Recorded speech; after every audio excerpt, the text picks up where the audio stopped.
রাখা হয়েছে, ল্যাম্পটন হারিকেন ধরে রাখা হয়েছে, কথা ঠিক না? ওই লোকটা আইসা দেখছে যে হযরত উসমান ঘরের কর্মচারীদেরকে ধমকাইতেছেন।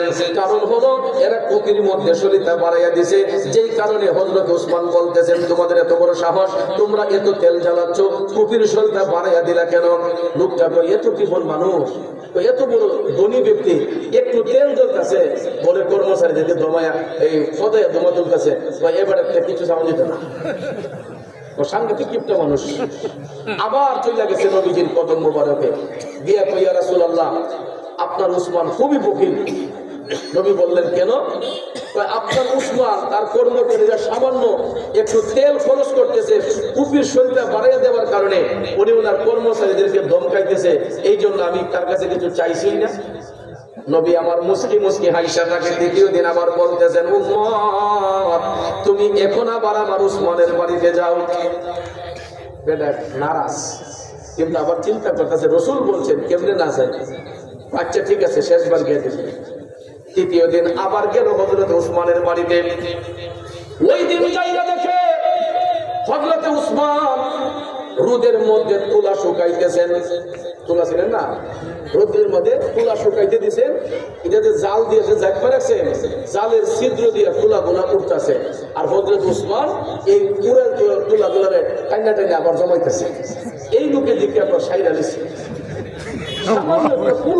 পাতলা জিনিস উঠতেছে, এত কি বল মানুষ এই পাতলা তুলাটা জমাইতেছে।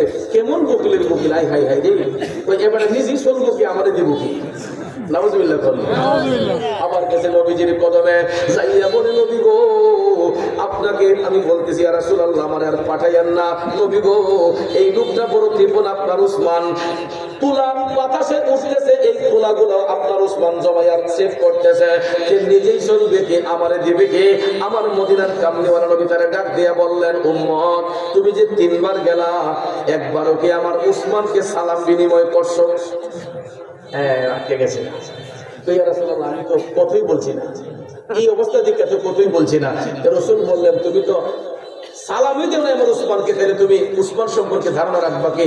মুসলমান পরস্পর সাক্ষাৎ হলে তো আগে সালাম দিতে হয়, ঠিক না বেঠিক? আগে পরস্পর সাক্ষাৎ হলে তো সালাম দিতে হয়, এরপরে না কুশল বিনিময়। তুমি তো আমার উসমানকে সালামই দেও নাই, তাইলে তুমি উসমান সম্পর্কে জানবা কি? যাও তুমি এখন গিয়া আমার উসমানকে সালাম দাও। এবার লোকটা গেল আবার হযরত উসমান রাদিয়াল্লাহু তাআলা আনহুর কাছে, যাইয়া সালাম দেওয়ার সঙ্গে সঙ্গে হযরত উসমান রাদিয়াল্লাহু তাআলা আনহু সালামের জবাব দিয়ে বললেন ভাই আমি ইতিপূর্বে 3 দিন লক্ষ্য করেছি আপনি আমার বাড়িতে আসেন, কিন্তু আমি কাজের ভিড়ে আপনার সঙ্গে কথা বলতে পারি নাই। এবার বলুন আপনি কেন আমার বাড়িতে আসলেন? আমি তো আপনাকে তালাশ করতে গেলে দেখি আপনি আমার বাড়িতে নাই। 3 দিন আপনি আমার বাড়িতে আসছেন আমি লক্ষ্য করছি, কিন্তু কথা বলার সময় আমি পাই নাই। যখন আপনাকে তালাশ করে গিয়ে দেখি আপনি আমার বাড়িতে নাই, এবার বলুন আপনি কেন আসলেন?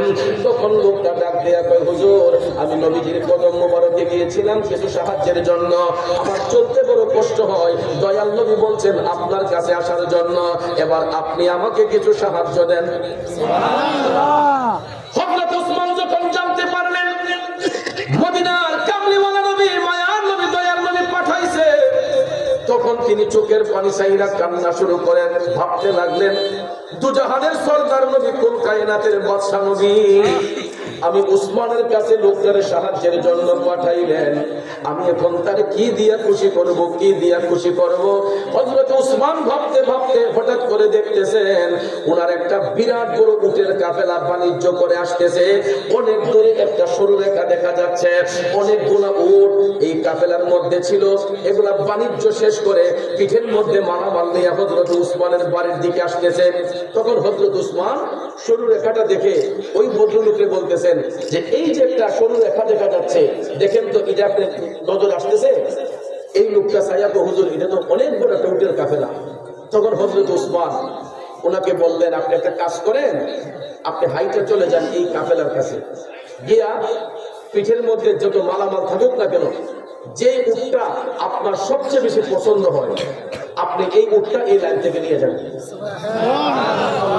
মালামাল সহ যে উটটা সবচেয়ে বড় এটা আপনি নিয়ে যাবেন। বেটা মনে মনে করে এমন চিপটা বেটা আমাদের বিশ্বাস করে না, যে ভাবছে যে হযরত উসমান মনে তার বাড়ি থেকে বার করবার লেগে এই কথাটা বলছে। সে কয় হুজুর আমার তো এটা বিশ্বাস হইতেছে না। তখন হযরত উসমান বললেন, রাখেন, আপনার বিশ্বাসকে আমি মজবুত করে দিচ্ছি। একটা কাগজের মধ্যে লিখিত দিলেন, ওই উটের কাফেলার নেতৃত্ব দানকারী সেনাপতি বরাবর হযরত উসমান কাগজে লিখে বললেন, এই ভদ্রলোক যেই উটটা পছন্দ করে তাকে এই কাফেলা থেকে ওই উটটা দিয়ে দিবেন। কাগজটা যখন হাতের মধ্যে দেওয়া হইল, তখন ভাইয়ের আমার, বন্ধুরা আমার, ওই লোকটা ভাবতেছে যাক আর কিছু না হোক, কাগজটা তো হাতে আছে, এই একটা কিছু করণ যায়। সুবহানাল্লাহ। হাইটা হাইটা হাইটা গো, লোকটা চলে গেছে উটের কাফেলার কাছে। সেনাপতির ডাক দিয়ে বের করলো, কাগজটা ধরাইয়া দিল। সেনাপতি যখন কাগজটা দেখা দেখে হযরতে উসমান রাদিয়াল্লাহু তাআলা আনহুর হাতের লেখা, তখন ওই সেনাপতি এই গরিব লোকটাকে বলতেছে, আপনি নজর করে দেখেন তো কোন উটটা আপনার পছন্দ হয়। এখানে লেখা আছে যে উটটা আপনার পছন্দ হয় এটাই যেন আপনাকে দেওয়া হয়। এখন আপনি নজর করেন কোনটা আপনার পছন্দ হয়।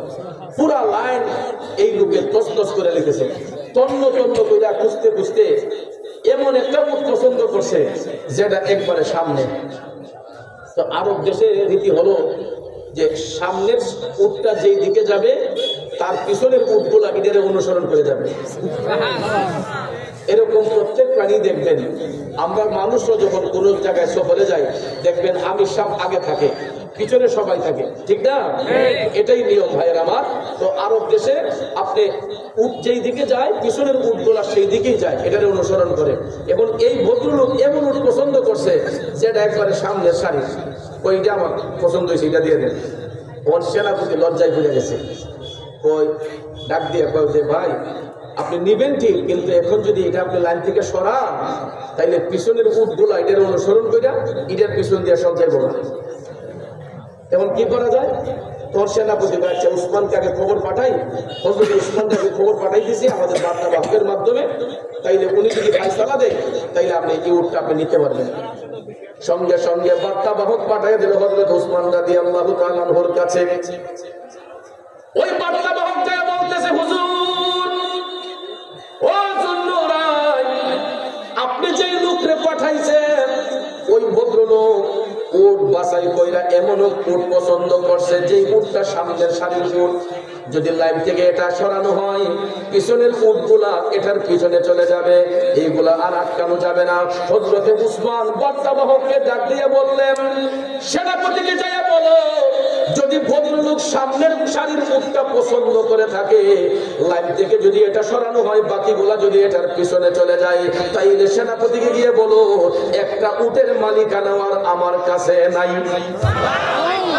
তাড়াতাড়ি যাও, সেনাপতিকে যাইয়া বলো সামনের সারির উট যদি ভদ্রলোক নিয়ে যায়, পিছনের গুলা যদি এটার পিছন অনুসরণ করে যায়, তাইলে গিয়ে বলবা আল্লাহ রাব্বুল আলামিন একটা উটের মালিকানা আমি উসমানের জিম্মায় রাখেন নাই, সবগুলা উট যেন ওই ভদ্রলোকের জিম্মায় প্রদান করা হয়। সুবহানাল্লাহ।